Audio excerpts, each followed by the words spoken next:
Indonesia punya produsen mie yang menciptakan mie dengan cara unik. Salah satunya di Jogja. Kali ini Benu berada di Dusun Bendo, Serandakan, Bantul, Yogyakarta.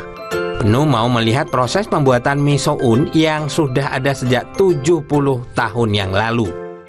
Mie ini berbahan dasar tepung gaplek yang dikombinasikan dengan tepung tapioka. Tepung gaplek adalah tepung yang terbuat dari singkong yang dijemur hingga kering kemudian digiling halus. Namun untuk membuat soun ini, tepung gaplek dicuci dan direndam.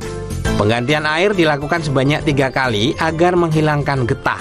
Kemudian diendapkan sebelum digunakan sebagai bahan dasar pembuatan soun. Melihat para pekerja sibuk mengolah mie soun ini, saya jadi ingin membantu. Proses pengadukan tepung gaplek dengan tepung tapioka ini unik dan hanya dilakukan di tempat ini, yakni menggunakan tenaga sapi. Penggiling berdiameter 2 meter ini memiliki berat 1 ton. Sapi berjalan mengitari sambil menarik alat penggiling untuk mengaduk adonan. Sesekali adonan ditambah air. Penggunaan tepung gaplek ini menghasilkan warna mie kecoklatan dan membuat mie soun dikenal warga setempat dengan sebutan mie letek. Dalam bahasa Jawa, letek berarti kucel atau tidak bersih. Balik lagi ke proses pembuatan mie letek. Setelah tepung gaplek dan tepung tapioka tercampur rata menjadi adonan, langkah selanjutnya memadatkan adonan yang akan diiris kotak-kotak untuk memudahkan proses pengukusan. Saya bantu memasukkan adonan ke mesin kukus. Adonan dikukus kurang lebih 1,5 jam. Alat kukus ini hasil kreasi sendiri sejak pertama pabrik mie letek ada. Jadi sudah pasti tidak ada di tempat yang lain. Bentuknya kayak lemari ya food lover. Selesai dikukus, adonan kembali digiling. Jika dirasa kadar air terlalu tinggi, tambahkan tepung tapioka lagi. Waktunya Hercules kembali bekerja. Semangat! Tahap selanjutnya proses pengepresan. Proses ini nih yang mengubah bentuk adonan menjadi panjang-panjang layaknya mie. Pada tahun 1940-an, alat pres ini belum ada. Dahulu masih menggunakan kayu yang dibantu tenaga manusia. Sekarang menggunakan mesin dengan teknik hidrolik. Cuma tahap ini saja yang berubah modern, lainnya masih sama seperti dulu.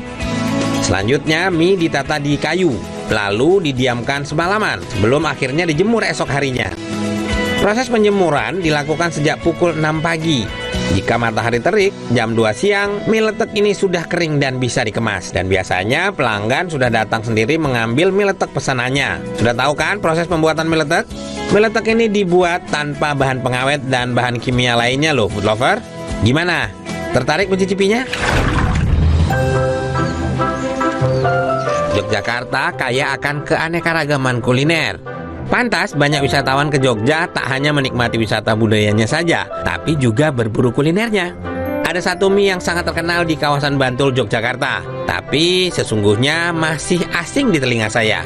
Mie pentil dan mie iris. Mie ini tidak diketahui kapan pertama kali muncul, namun banyak para produsen mie yang merupakan generasi ketiga. Jadi bisa diperkirakan kalau mie ini sudah ada sejak puluhan tahun yang lalu. Assalamualaikum. Waalaikumsalam. Wah, ini lagi buat apa, Bu? Buat mie iris. Oh, warna makanan. Boleh saya cobain, Bu?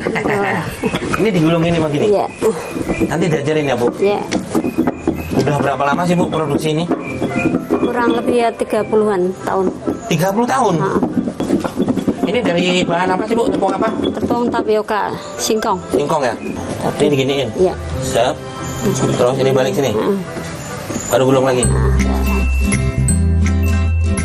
Bahan untuk membuat mie iris dan mie pentil sama. Tepung tapioka yang telah diberi pewarna makanan. Campur dengan air panas, kemudian aduk adonan sampai kalis. Yang membedakan hanyalah proses pencetakannya. Ini kita buat yang mie iris. Oh, cepet banget ya, Ibu ya. Ukurannya sama lagi. Ini, mantap. Oh, gitu. Biar nggak pelat. Oh, biar nggak lengket ya. Saya boleh nyobain nggak, Bu? Tapi terus gini, Bu. Iya. Atau ketebalan? Kebesaran, kejembaran, kelebaran. Ini masih tebal. Nah, Tebalan nih, Bu, jadi kayak kue tiaw. Bener nih, Bu, gini, Bu. resep mie ini didapat dari sang mertua yang merupakan warga asli Pundong. Tahap selanjutnya perebusan. Didihkan air dan masukkan mie, aduk-aduk sesekali agar mie tidak lengket. Kemudian mie diangkat dan dimasukkan ke air dingin. Air dingin ini digunakan untuk menghentikan proses pemasakan, jadi mie tidak lembek. Usai sudah Benu belajar membuat mie iris. Nggak lengkap kalau belum icip. Olahan mie iris ini warga Bantul menyebutnya dengan sebutan mides alias mie pedes. Saya mencobanya di warung mie des Pak Yono yang sudah ada kurang lebih 70 tahun yang lalu. Saya memesan mie des rebus dan mie des goreng. Seperti bumbu mie pada umumnya, Pak Yono memakai bawang putih, kemiri, dan merica. Tak lupa cabai tumbuk sesuai selera pelanggan. Nah, ini ada 2 spesial daerah Pundong dan ini juga menggunakan mie iris. Kita cobain ya. Kalau dari bentuknya sih mirip-mirip sama ini ya, kue tiao, tapi ini lebih tebal. Kalau kue tiao tuh tipis, agak lebar. Ini tebal doang. Bismillahirrahmanirrahim.